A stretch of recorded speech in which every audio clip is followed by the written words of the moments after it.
San Diego Community College is discussing changing the name of its Cesar Chavez campus. I have more from tonight's meeting. Why this old Albertsons building has sat vacant for more than a decade and the progress that could help change that. A major breakthrough in the fight against drought. How scientists here at Salk Institute say they found a gene that could help crops keep growing even with less water. Volunteering to put people on the right path. Why this mother sees her son in every person she helps. The fallout for Cesar Chavez continues. Sexual abuse allegations against the labor rights leader and civil rights activist are now forever changing his legacy. Good evening and thanks for joining us tonight. I'm Steve Price in for Carla Chiquetto. And I'm Anna Laurel. Chavez's name and face are being erased nationwide. And tonight, San Diego Community College is talking about changing the name of the current Cesar Chavez campus. News 8's Alex Cheney joins us live from the meeting with more. Alex? Yeah, Anna, this is the Cesar Chavez campus, and just in this room alone, his name is listed several times with some quotes and a biography about the man as well. But yes, that meeting tonight was all about renaming this campus and moving away from Cesar Chavez's name, which has recently become the center of a lot of attention. So the meeting tonight started at about 4 o'clock. It wrapped up pretty quickly after that, just before 5 o'clock. They took speakers online and in person for about 2 minutes apiece. The San Diego Community College District Board of Trustees wanted input from the community to name this part of campus. Now, at the end of tonight's meeting, the board decided to revert the campus back to its old name from 2015. However, temporarily, the College of Continuing Education Harbor View campus. I spoke to college president Tina King about the process of finding a permanent name and what the name change will mean to students. That process will be hearing from internal stakeholders, our academic senate, our classified senate, our students. We have 30,000 students, and most importantly, also hearing from our community members as well. The students will feel heard. So this will be really important for our students as well as our external community members to know that we hear them, we see them, and we value their input.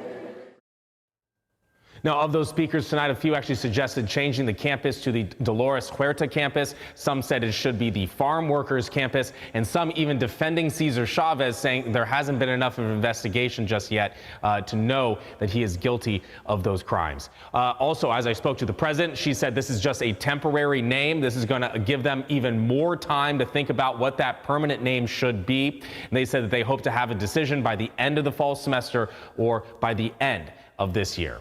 Reporting live, I'm Alex Cheney. Back over to you. All right, Alex, thank you. A new push tonight to get rid of controversial parking fees at Balboa Park. A citizen-led measure called the Balboa Park Free Parking Restoration Act just cleared a key hurdle and can now start gathering signatures for the November ballot. Supporters need to collect about 80,000 names to make it happen, but city leaders say those parking fees are critical to close a major budget gap.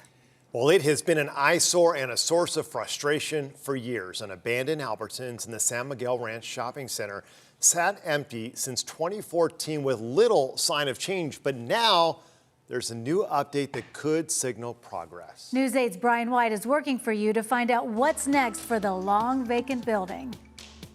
For many years, neighbors have wanted to see something done with this old Albertsons building. You can see the boarded up windows, this empty building causing frustration for people living around here. But now with new progress, they're hoping things can turn around. Since 2014, this former Albertsons in Chula Vista has sat empty, leaving a noticeable gap in the community. When the supermarket went, that was really sad, disappointing to see. Neighbors like Wanda Everett tell me they've always wondered why nothing ever moved in to replace it. We're surprised that it's been vacant for so long. I would have thought someone else would have moved in before now. So I reached out to city leaders to find out what's been holding things up and what's finally changing. We've had many different companies that have looked at it Mayor John McCann tells me even long after Albertsons left, they still had an active lease and a restriction that prevented another grocery store from moving in. But now he says that's no longer an issue. The idea of just having a grocery store to be able to hop in your car and travel just a couple blocks to be able to do it. It's a place where a lot of people can have jobs, and it really would activate this center. I checked with the city's Development Services Department. They say a major step forward was just approved. The Planning Commission signed off on a plan to subdivide this entire shopping center into 7 parcels, making it easier to sell or lease buildings like this one. My hope is that we can get a grocery store back and reactivate this. I think if we can bring an anchor tenant to this center, it will just be an incredible asset to the community. The mayor also tells me this building may be reimagined entirely. Some proposals have considered splitting it in half, bringing in a smaller grocery store paired with another business like a fitness center. That would work because there's a demographic here for fitness, and of course groceries are always necessary. With the subdivision process now moving forward, the mayor says city staff is working with the property's owner to bring in a new tenant and bring new life to this space. Working for you in Chula Vista, I'm Brian White, News 8. Remember, if there is something you would like us to look into, just email us at workingforyou@cbs8.com. California roads are among the worst in the nation. That's according to a new study that was looking at the cost and quality of highway systems all across the country. News 8's Alex Lai shares what's behind the numbers and how it relates to San Diego. It's not always a smooth ride here in San Diego. In general, the roads here in San Diego, what would you rank them? Well, 0 to 10, probably like a 1 and kind of pretty bad. Out of a scale of 50, California ranked 49th in the Reason Foundation's annual highway report. The reason is California doesn't do much right. The costs of the roadway system are very high, and the overall quality is not very good. Baruch Feigenbaum is an author of the study. He looked at the condition of state roadway systems in 13 categories using data from 2023. He says California's ranking was driven by poor pavement conditions and spending. Since COVID, I think because of the spending and also because the pavement quality has declined in rural areas, we've seen the state really fall to the bottom. I mean, the only state that's worse is Alaska, and they've got some unique circumstances because of their very low population density. This includes roadway conditions on state roads and interstate highways. And gas prices are continuing to rise across the county because of the U.S. and Israel's ongoing war with Iran. AAA says the national average for a gallon of regular is $4.12. That's the highest it's been since August 2022. But here in San Diego, the average is even higher, sitting at $5.96 a gallon. That's the highest our average has been since October 9th, 2023.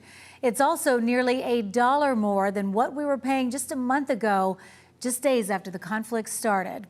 And remember, we are working for you here at News 8, helping you find the least expensive gas prices across San Diego County. Just text the word gas to the number right there on your screen, 858-571-8888. We will send you a link to a map with the lowest prices.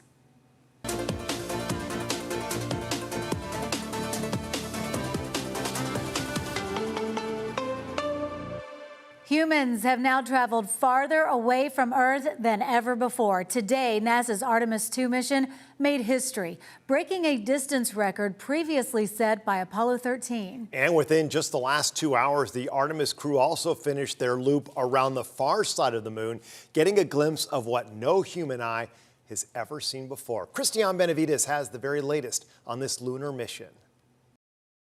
You're getting your first live look at Orion, the moon, and the Earth. The 4-person crew aboard Artemis 2 documented parts of the moon never before seen by the human eye. They're going to be taking thousands of photographs, running video cameras, audio notes. They're going to be recording what their thoughts are. And the astronauts were in awe. It's extraordinary to be on the far side of the moon right now, just see it hanging out there and looking back at the Earth. For 40 minutes, the crew lost contact with NASA as the moon blocked their signal. Earlier Monday, NASA's Artemis 2 astronauts sailed into the record books. We do so in honoring the extraordinary efforts and feats of our predecessors. Surpassing the Apollo 13 distance record of 248,000 miles from Earth. The astronauts were moved to tears as they suggested naming one of two previously unnamed moon craters in honor of Commander Reed Wiseman's wife, who died in 2020. It's a bright spot on the moon, and we would like to call it Carol. The crew awoke to the song Good Morning on this historic day. And a special pre-recorded message from the late pioneer Jim Lovell, who commanded the famous Apollo 13 moon mission. I know how busy you'll be, but don't forget to enjoy the view. The gravitational pull of the Earth has once again taken over and will ultimately help bring Artemis 2 back home. Christian Benavides, CBS News. We are all getting a chance to enjoy the view.